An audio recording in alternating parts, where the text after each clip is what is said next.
Hello everyone! Today we have a video review of a portable gaming console from TRIMUI, namely a model called Brick. The whole thing comes in a box like this, where the device itself is depicted on the front side, and some of its characteristics are indicated. On the back of the box there is also brief information about the Brick gaming console. Well, let's move on to unpacking.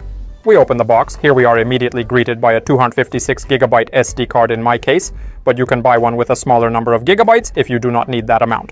Next we see the gaming console itself in the package, but for now we will put it aside and see what else is included in the kit. And then we have instructions, a USB-A, USB-C charging cable, and also in two bags we have additional switches that you can replace on the console. Let's now take our Brick gaming console out of the bag and talk about it in more detail. When it comes to specs, you're getting something familiar as an amalgamation of other handhelds. CPU, all-winner, A133+. GPU, PowerVR GE8300. RAM, 1GB. Screen, 3.2, 1024 x 768, 4.3 aspect ratio. Battery, 3000 mAh. Connectivity, Wi-Fi, Bluetooth, microSD, 3.5mm headphone jack, 2x USB-C. Dimensions, 110 x 73, 12 to 20 meter, 157 grams. When folks talk about the pocketability of a device, the Brick is usually the kind of form factor that jumps into my mind first. A simple, compact design made to be played on the go. The Brick's predecessors certainly had that portion down, but TRIMUI seems like they're aiming a little higher with this release. The Brick's body is a standard ABS plastic, but manages to find a solid feel in the hands. In fact, solid is the first word that comes to mind when I pick up the aptly named Brick. It feels more robust than just the sum of its interconnected pieces. The plastic itself does an admirable job of avoiding oil buildups and fingerprints from use. The first thing I like about the Brick is its build quality. Despite being fairly small and lightweight, this thing also feels pretty solid. Strangely enough, it has a metal plate behind the screen, but everything is solid just like that. There's a minimal rattle, the buttons feel solid, and everything is well built. Which is great when seeing the next thing I like about it, the screen. The Brick screen comes in at 3.2 inches, which is 3 inches smaller than the screen on the MIUI, but this smaller size packs in a much higher pixel density than its predecessor. At a resolution of 1024 x 768, the Brick offers a 405 ppi pixel density.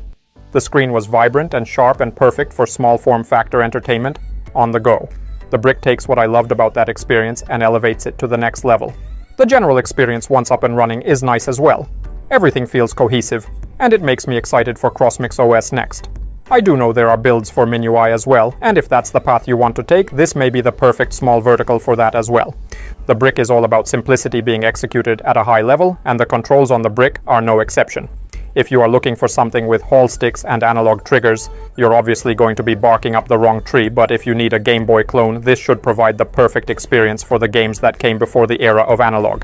The D-pad on the Brick, like the screen, comes in a hair smaller than that on the MIUI Mini Plus, but at no detriment to the gaming feel. There is an 8-way axis, with each input firmly feeling in its own place. I never had issues with false inputs while gaming, and the pad is precise enough to handle fireballs and even the most precise of platformers. When people mention the clickiness of button inputs, this is pretty much what I imagine them describing. The face buttons have very little travel when pressed and provide a satisfying micro-click of input acknowledgement. The low profile adds to the clean overall aesthetic of the handheld, without making any real sacrifices in playability. The shoulder buttons may prove a little more challenging for those with specific likes. I found the stock units that came installed with the device to be more than sufficient for my needs. If you're looking for something slightly different though, TRIMUI has made an effort to appease. My Brick came with 3 different sets of shoulder buttons. The device came pre-installed with a more rectangular design, along with a rounded pair, and set with textured lines running through them for grip. For the eras being emulated, and the size of the handheld, I think they've done the best job they could at answering community wants and still keeping things compact in design. The Brick is rocking the same internals as the horizontal TRIMUI Smart Pro, so we know what to expect when it comes to capabilities. The handheld has the power to play up to PS1 without issue, and can handle portions of the N64 and PSP library as a nice little added bonus. This wouldn't be my first choice to emulate either of those systems, but it is nice to be able to tinker around for fun. With the smaller form factor of the Brick versus the Pro, so too comes a smaller battery. The Brick is sporting a 3000 mAh battery to the Pro's 5000. I lack the dedication and setup for true battery testing, but from the 3 charges I've had on the device so far, I'd say the 5 hours of advertised life is right in the pocket. Testing the Brick had me constantly jumping between different experiences, playing with different things as I plodded along.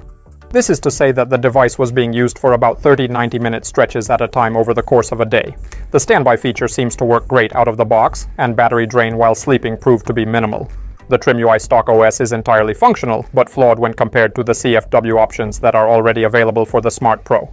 Given the enthusiasm surrounding the Brick's release, and the fact that the PCB is already tried and true, we should hopefully see CFW options continue to be ported over. Early reports suggest that while options like crossmix will work out of the gate, there are still some minor glitches and annoyances to be ironed out. I've had the TRIMUI Brick for about a week now, and I feel comfortable saying that I've received the full package on offer. To put it quite simply, if you've been comfortable with a device of this style and size in the past, like the MM Plus, then the Brick should not prove any different. I am a larger guy with big hands, and for the games that I want to play on a device like the Brick, it's great. I tend to just rest my index fingers across the shoulders, and I'm quite comfy for a decent length session. When the screen and tight controls combine, they really make the Brick feel like a special and premium device. The only thing slightly holding the Brick back is the stock firmware it ships with. Once the community gets its hands on it, users will be able to tailor the experience down to every detail. And that's all from me. You can buy it using the link in the description. Thank you all for watching. Good luck to everyone. Bye everyone. Ciao.